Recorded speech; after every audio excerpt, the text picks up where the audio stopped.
So Matisse Thybulle dominating. And according to Jason Timberley, he tweeted out an interesting stat that I felt needed to be discussed. It said the Sixers are outscoring opponents by 15.7 points per 100 possessions in the 386 minutes that Thybulle is on the court, which I thought was wild.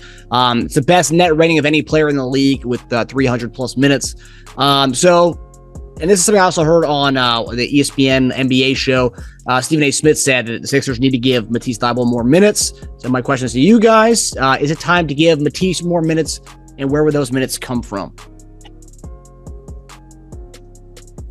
Well, I guess you could, I didn't really see why his minutes really, it didn't happen. Like I went into the season, it wasn't whether he would be a starter for you. It was just. That's right. Yeah, you picked him to be a starter. Him not playing never really came into my thought process until the season started. So maybe in camp, they were proven different. But I do think with the season, as long as it is, guys having injuries, maybe cutting down minutes, I do think that you can find a way.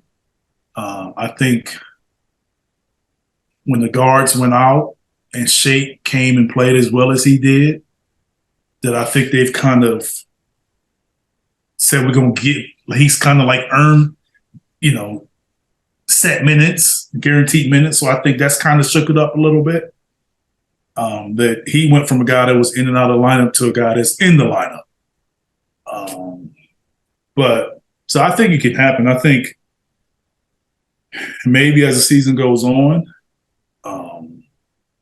maybe you get some of PJ's minutes.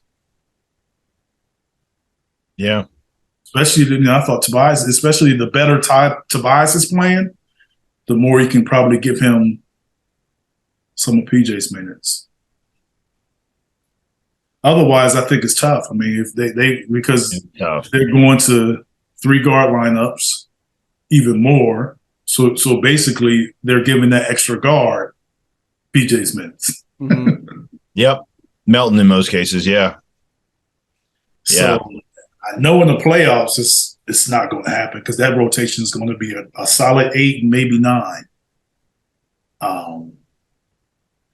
He may just end up being a situational player. Like I don't think that stat is great, but I don't think that stat is going to influence them to play him because of that. Mm-hmm. I don't think it's there. So Dave earlier for Liberty Ballers wrote a fantastic article. Even like a Bill Simmons retweeted. It was like, I never sold my Thybulle stocks, what Simmons said. So here's some nuggets I found interesting, right? So for the limited time he was on, CJ McCollum, he shut him down. Limited time, right? So 2 points, 1 of 3 from the field, 1 turnover, no 3-point attempt. So he didn't let him take one.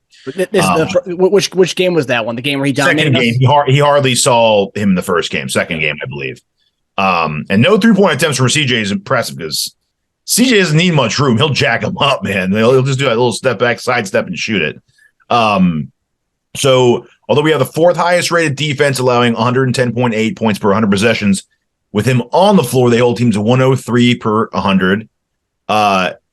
And then scoring 3 more points per 100 possessions. Our offense actually scores more points per 100 possessions as well. The differential with him on the floor, as far as points per 100 possessions, goes to plus 14.2 when he's on, which is really, really impressive. So Thybulle's name's in the 4 of the top trios that are on the Sixers. The trio of Toby, Embiid, and Matisse is a plus 78. 4th best on the team. He's 96th percentile on defense, 10th on offense, and his total plus minus are around guys like Reggie Jackson, Terry Rozier, and Bogdanovich. 3rd overall on the team with plus minus behind Joel and Harden. Wow. And his differential and expected wins are top on the team. We're 9-2 when he plays 16 minutes or more, and 5-1 when he starts. Wow. So a lot of great nuggets there. As far as the questions go, I'm not sure what it's funny. You said I haven't mentioned it. When you said that, I thought of like how they say that if you don't hear like a cornerback's name being mentioned, it means he's doing a good job. So that's kind of how it is with Thybulle. If I don't say his name, it means he's doing a good job on the court. I'm not sure why. We have a talented teams, right? So it's a good problem to have. He should see more minutes. The article speculates it's all about, saying all of his good stats, and it speculates as to why. Kind of what Eric said, but they said they don't think it's a crunch time or playoff viable, those stats. So although they look great, they don't know how that translates at the end of the game when you actually need buckets, right?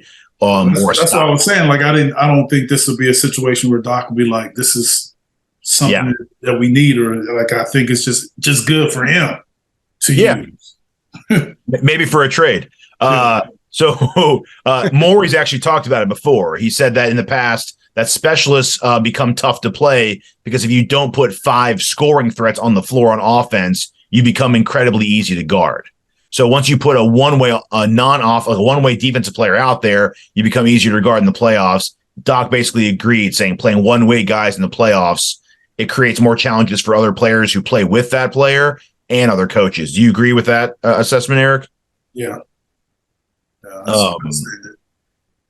So I just found that interesting. That's just, so I don't know. I mean, Dave Early actually commented when Bill Simmons tweeted it out and said, what do you think what do you think Dallas will give us for Toby and Matisse? So even if it's to consolidate our roster and maybe get a trade going, I don't know if Thybulle's stats are that good to be able to get out of huge contracts, but I mean, the Mavericks would take them. Just depends on what we're going to take back.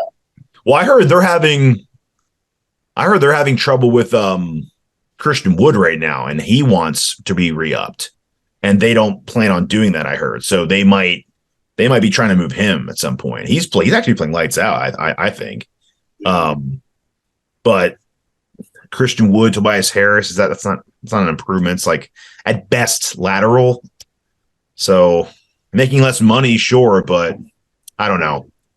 That's tough. You Christian Wood and Tim Hardaway Jr. for like Matisse and Toby. A little bit. I mean, I don't know. We have similar problems though. It's a minutes problem, right? Like we have a minutes problem. We don't. If you made that trade, then Tim will play over Shea. Yes, that's true. Yeah, Tim will play. Yeah. I was going to say he's already. They said this in the article too. He's taken. I kind of clicked with me. I was like, "Hey, you're right." He's taken a lot of Daniel House's minutes lately. And yes, I think next to eat into it will probably be PJ a little bit too, which wouldn't be bad because I think we talked about this last week. Cut down on PJ's minutes a little bit. You don't need to play him 35, 36 minutes a game. It's not necessary, especially when you have Thybulle right there. Yeah. And both those guys probably score around the same. I mean, it's not like Tucker's providing any kind of offensive like scoring either, and they're both good defenders. So it's not like we're taking away points by taking Tucker off. No.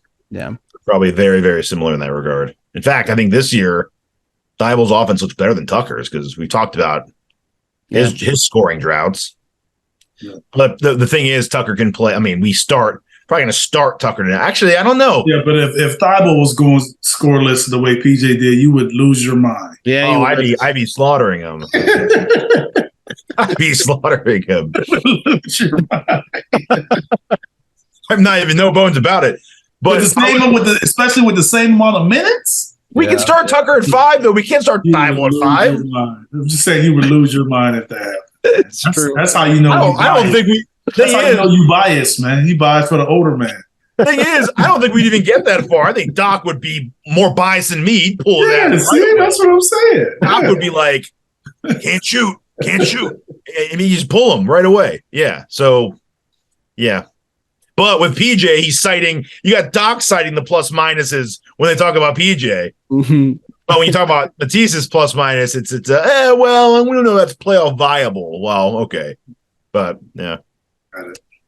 So, Matisse, what was your threshold you wanted him to shoot this year as far as 3-point percentage, Teja? What was the number you had? Oh, I think he's definitely there. He's at 35% right now, 34. I think that was it. I think that was 35, 36 around there. Yeah. There you go. That's precisely why we haven't heard anything. You're not even praising him on the show, but you're not saying anything about him at all. he's hovering around there. Let's not pop champagne like the 72 Dolphins, okay? He's hovering. Yeah, the Matisse Thybulle victory parade. Yeah, I'm not doing that just yet. He's hovering. Hey, come like May, he's still shooting 36% with the same amount of minutes, maybe more minutes. Okay. I'll start calling the parade companies out.